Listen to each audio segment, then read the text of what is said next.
Donc, développement du capital humain. En action 1, la professionnalisation des enseignants. C'est tout l'enjeu de notre système. Excellence, le président de la République a instruit pour mettre un accent particulier sur la place qu'occupe l'enseignant dans l'acte éducatif.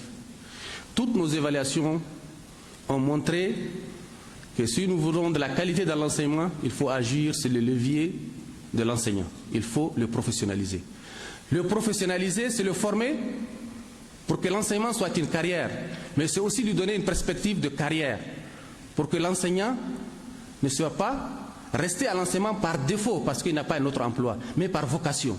Et pour cela, il faut le former, mais il faut aussi lui garantir l'emploi. Et le président de la République nous a instruit de prendre les dispositions nécessaires pour que les enseignants qui iront dans les formations initiales, les écoles de formation initiale, puissent être au bout du compte recrutés, dans un plan de formation et de recrutement qui soit donc réaliste et qu'on doit faire en relation avec nos capacités budgétaires, mais la volonté affichée, c'est que l'enseignement doit être professionnalisé. Nous avons fait des évaluations au primaire, nous avons fait une évaluation au secondaire, par exemple. Nous avons à peine 35% de nos enseignants qui sont qualifiés pour enseigner au secondaire. Et les autres, il faut leur faire un plan de formation, il faut les former et il faut les reverser dans l'enseignement pour qu'ils soient efficaces. La restructuration des écoles normales. Là également, il faut regarder un peu dans le statut de ces écoles normales. Une fois encore, grâce à nos partenaires, notamment la Banque mondiale à travers le projet LIRE, nous avons dégagé un financement pour faire l'audit des écoles normales, les écoles normales d'instituteurs, si vous voulez, les ENI, mais aussi de l'ENES, l'école normale supérieure, qui forme les enseignants du secondaire, les encadreurs du primaire et du secondaire. Cet audit est en cours, il est en partage dans les différents ministères et sera validé bientôt.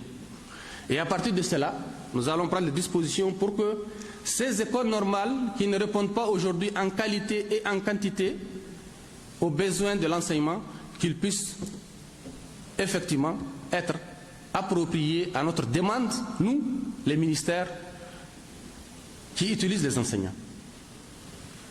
L'action 3, c'est la généralisation de la réforme curriculaire avec l'entrée par les langues nationales. Là également, les partenaires y ont réfléchi avec nous. La réforme curriculaire est en train d'être évaluée. Et la réforme curriculaire, c'est un vaste chantier qui coûte cher, qui mobilise tout. C'est notre constitution in fine dans le domaine de l'éducation.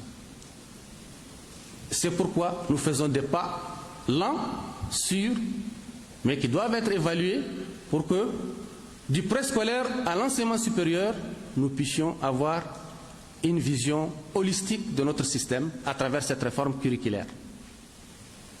Nous sommes dans l'introduction des langues à travers une méthode, l'APS, l'entrée par les situations.